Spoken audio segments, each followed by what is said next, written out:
Keyingi savol. Kesatib gapirish gunohmi? Maşallah. Alhamdulillah, salatu vassalamu ala rasulillah. Birovga kesatib gapirish, imo qilib gapirish, ishora qilib gapirish, o'sha ekanligini bildirib gapirish, sifatlarini qo'shib otini aytmasdan bu gunoh kabiralardan biri hisoblanadi. Payg'ambar alayhisolatu vassalom riboni, sudxo'rlikni haromligini bayon qilgan bir uzun hadislari bor. Abu Hurayra rivoyat qilgan hadis.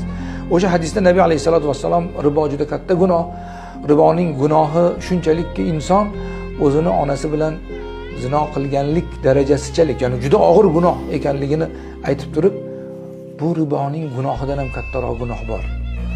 U ham bo'lsa kishi birodarining nomusiga, obro'siga til uzatishdir deganlar. Til uzatishga ochiqdan ochiq uni aybini aytib, uni masxaralab, unga laqab to'qib gapirish, til uzatishga uni otini aytmasa ham, uni sifatlarini aytib turib, uni masxara qilish, unga nisbatan demak yomon ma'lumot tarqatish ham umumiy ma'noda til uzatishga kiradi.